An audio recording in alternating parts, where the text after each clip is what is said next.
बहू होती है ना, घर की मालकिन होती है, मेहमान नहीं। और वैसे भी घर को जब आप इस दुनिया से चली जाएंगी तो इस घर पे तो मेरा ही राज होगा। कितनी बेशर्म है, उसको जरा भी लिहाज नहीं कि उसकी बूढ़ी माँ और घर पर जवान बहनें थी, सब कुछ। तुम मेरी आपी से शादी कर लो। नुमान की माँ हैरान रह जाती है, कहती है कि मुझे तुमसे ये उम्मीद नहीं थी कि तुम किसी भी लड़की को उठाकर हमारी बहू बना लाओगे, और तुम जानते थे कि मैं और तुम्हारे बाबा इस रिश्ते के लिए कभी नहीं मानेंगे, फिर भी तुम उठा लाए। तो उसकी माँ फाइज़ा को खूब झंझोड़ती है और कहती है कि तुम इसे बहू तो बना लाए हो, लेकिन मैं इसे कभी भी इस घर में नहीं एक्सेप्ट करूँगी, तुम्हारी बीवी कभी भी एक्सेप्ट नहीं करूँगी। तो उसका फाइज़ा भी बहुत चालाक होती है, वो नुमान से कहती है कि मुझे लगता है कि तुम्हारी माँ मुझे कभी भी कबूल नहीं करेगी। लेकिन फाइज़ा तो ज़रूरत से ज़्यादा चालाक है, वो नुमान के सामने कुछ और उसकी माँ के सामने कुछ और बनकर दिखाएगी, और आखिर में अंजाम फाइज़ा का आप लोगों के सामने ही आएगा।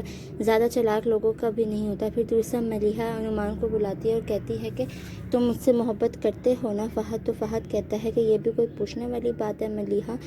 तो मलिहा कहती है अगर तुम मुझसे मोहब्बत करते हो तो मेरी एक बात मानोगे? तो फ़हद कहता है क्या? मलिहा कहती है कि तुम प्लीज़ मेरी आपी से शादी कर लो। ये बात सुन के फ़हद हैरान रह जाता है, और फ़हद कहता है कि मजाक में भी आइंदा मेरे से ऐसी बात ना करना। और वो हैरान रह जाता है कि इसने ऐसी बात की ही क्यों। मलिहा कहती है कि हम सारे बहुत परेशान हैं, आपी के लिए कोई अच्छा रिश्ता नहीं आ रहा। वहाँ दूसरी तरफ लेकिन फ़हद नहीं मानता। फ़हद कहता है कि मैं प्यार तुमसे करता हूँ, तुम्हीं से शादी करूँगा। वो मेरी बहनों जैसी है, मैं नाज में उससे नहीं कर सकता।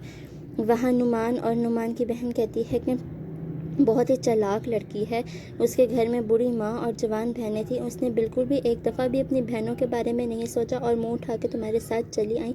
ऐसी लड़कियाँ कभी भी घर नहीं बसाती। तो नुमान कहता है कि मैं फाइज़ा के बारे में एक लफ्ज़ नहीं सुनूंगा, मैंने उससे कहा था तभी वो नहीं भाग रही थी। वहाँ दूसरी तरफ उसकी माँ नुमान की माँ किंज़ा से कहती है कि बहुत टेंशन लेती है। तो किंज़ा कहती है कि मम्मा आप टेंशन ना लें, आपका बीपी शूट कर जाएगा।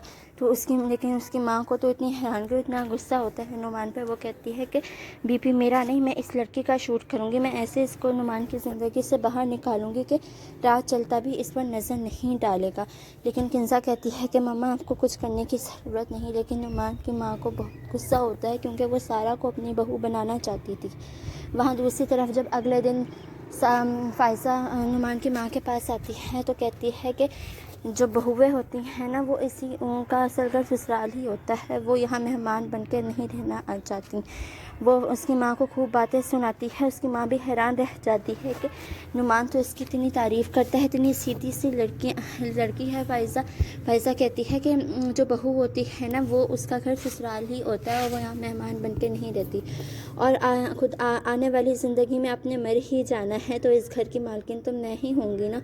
फाइज़ा बड़ी चालाकी से उसे जवाब देती है। तो उसकी सास हैरान रह जाती है कि तुम्हारी इतनी हिम्मत, तुम मेरे ही सामने मेरे मरने की बातें करती हो। और लेकिन फाइज़ा ये जानबूझ के बातें कर रही होती है ताकि उसको अपनी बेटे की नज़र में गिरा सके। वो उसको धक्का देती है तो वहाँ से नुमान आ जाता है। तो फाइज़ा कहती है ये देख ले, मैं तो आपकी अम्मी से सलाम कर रही थी और माफ़ी मांग रही थी, और वो आपके सामने ही मेरे से कैसा सलूक कर रही हैं, और इन्होंने मुझे बहुत बुरा भला सुना है। लेकिन नुमान अपनी माँ की बात का नहीं, फाइज़ा की बात का एतबार करता है।